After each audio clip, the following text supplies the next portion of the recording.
Jadi NU itu sama pesantren itu tua pesantren. Jadi NU dilahirkan pesantren, bukan dibalik pesantren dilahirkan NU. Sehingga barokahnya didirikan pesantren ini, kadang nyuwun sewu sekali Mbah Hasyim itu kadang ide besar beliau itu ora dituruti wong NU. Jadi Mbah Hasyim cara kula kok dadi Mbah Hasyim ya mangkel. Mbah Hasyim itu ngarang meno kentong. Nggih ngaramno beduk, tapi NU nganggo kentong. Beduk. Dan uniknya Mbah Hasyim enggak tersinggung. Karena ciri khas pesantren itu membolehkan perbedaan apa? Pendapat. Itu masyhur khilafnya Mbah Hasyim sama Mbah Fakih Mas Kumambang itu sampai dikitabkan. Saling ngeritik, saling macam-macam lah. Jadi cara berpikir Mbah Hasyim ketika Nabi rembukan, ini gimana ya cara menentukan waktu sholat ya? Ya pakai kentong ya Rasulullah, dzakalin nasara itu untuk orang Nasrani. Ya pakai buk itu trompet, dzakalil Yahud itu untuk orang Yahudi. Terus, ada yang lagi pakai api ya Rasulullah, dzakalil Majusi itu orang Majusi. Setelah itu ada orang datang lari-lari cerita mimpi azan tadi. Ya itu terus dipakai sarana pemanggilan sholat ya azan itu. Sehingga Mbah Hasyim menolak kentong. Karena mantas sababi qaumin fahuwa minhum. Beliau keras sekali sampai bilang haram. Beliau judulnya ya haram, Al-Jasus Antakhrimin Nakus.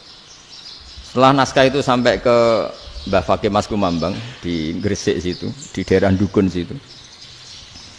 Dulu nggak ada WA ya, jadi sampainya ya lama. Makanya saya sampai sekarang nggak punya WA, karena ya saya ulama kan, kalau WA-an terus nggak jadi ulama. Nggak jadi ulama, main WA-an terus itu. Nah itu termasuk rektor nggak kau bermikir itu mesti kebanyakan WA.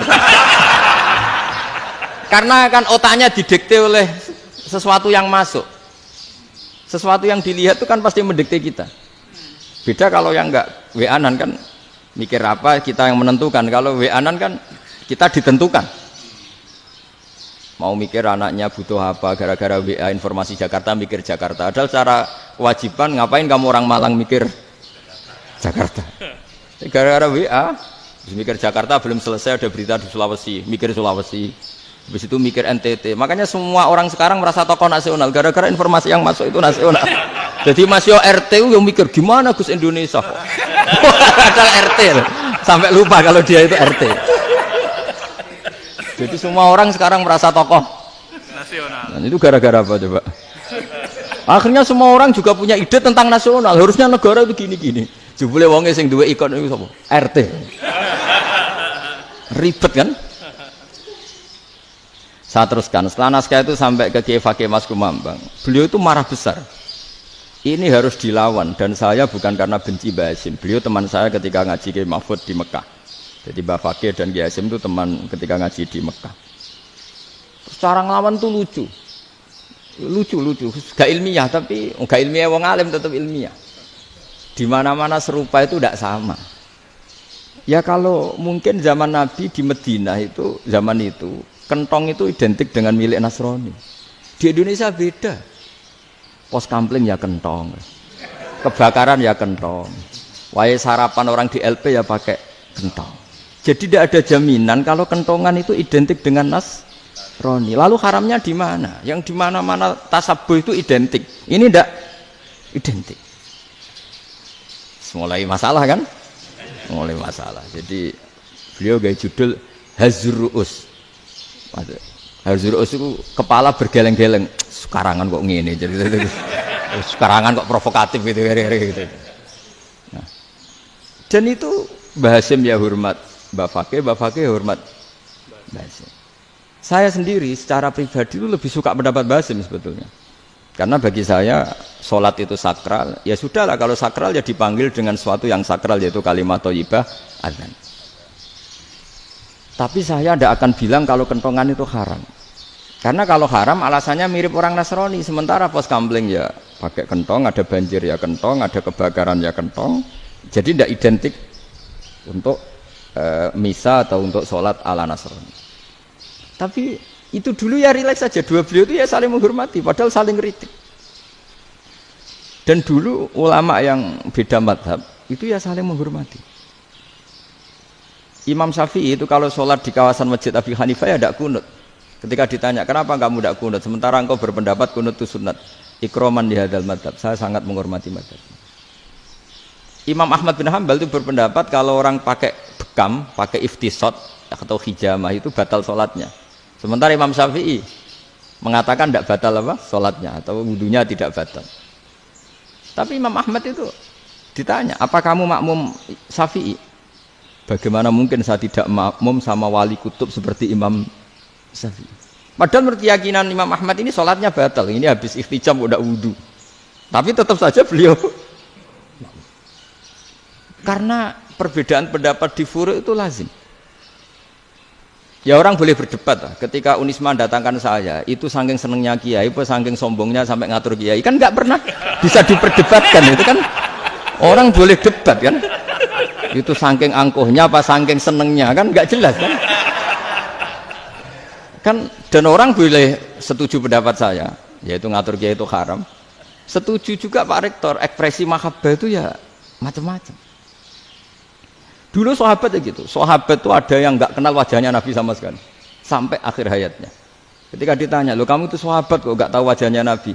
Saya tidak pernah berani memandang Nabi karena ijlalan Nabi, terlalu menghormati saya sehingga tidak berani memandang wajahnya.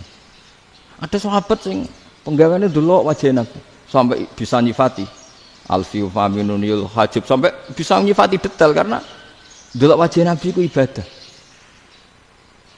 Ada seorang wali ditanya, kalau kamu di surga ingin nggak melihat Allah? Enggak. Loh, tapi semua orang ingin melihat Allah. Unazzihu dzalikal jamal an-nadzari misli. Ben gak elek-elek Allah tak delok terima aku. Wong ra jelas. Berarti kok delok pangeran. Banyak. Jadi justru tapi karena saking takzimnya. Enggak lah, mosok sak aku kok. Makanya saya berkali-kali cerita. Menurut kesepakatan ulama, soft awal itu paling baik. Tapi banyak juga wali yang kalau sholat itu di belakang. Koyok paling bener yang kok ngarep gitu. Lu bayangkan misalnya kamu semangat di soft awal nih masjid haram, jebule sholatnya salah. Itu dari malaikat gayane kok ngarep, jebule ra roh. Iku di sini-sini wong, jebule bodoh gitu. Gayane kok ngarep jebule. Coba orang kalau sowan Mbah Mun, yang berani di depan itu kan ya ketuanya atau jubirnya kan. Yang merasa ndak pati pinter-pinter kan mesti di pojokan. Artinya sudut pandang seperti itu ya sah saja, apa? Sah saja. Makanya banyak sahabat yang jarang sowan Nabi, alasannya takut ganggu Nabi. Banyak yang sering sowan Nabi, alasannya seneng Nabi. Yang sowan ya seneng Nabi, yang enggak sowan alasannya seneng. Lu Nabi itu tokoh, punya keluarga, punya anak. Kalau saya sering sowan berarti sering ganggu. Yang sering sowan dia alasan ini khazanah kita harus istifadah. Jadi zaman dulu dia biasa dua sahabat, yang satu milih mahabbah itu milih sering sowan, yang satu juga mahabbah milih tidak sering. Karena pertanyaannya bisa dibalik kan, sering sowan apa sering ganggu coba. Nabi Abedar, assalamualaikum. Nabi nimang cucunya, assalamualaikum. Ayo bener yang sowan apa bener yang enggak kalau seperti itu. Akhirnya terus diatur sedemikian rupa oleh Quran. Walau annahum sabaru hatta takhruja ilaihim lakana khairal lahum. Jadi sahabat kalau mau sowan Nabi ya nunggu di Sufah.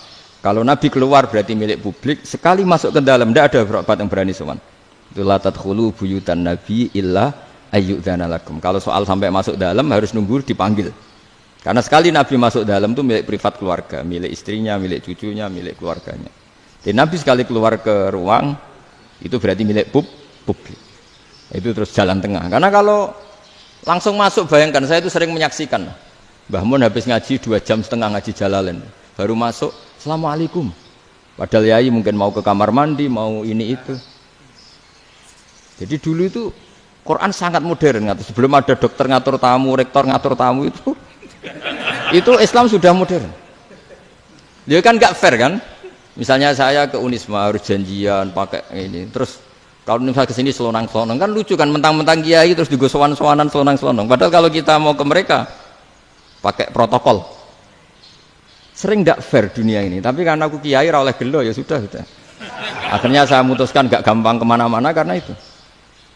Saya sering didatangi ajudannya menteri, Gus mau ada tamu dari Jakarta tanggal ini, mesti saya bilang, mereka milih tanggal yang mereka kosong. Kok tidak mikir apa saya pas itu kosong? Tak jawab enggak lah, sebelum diatur bahasanya dan tawaduknya gitu. Akhirnya dibalik, datang lagi, Gus jam jenengan kosong apa kita menyesuaikan. Lah aku lagi di akhlak kata saya.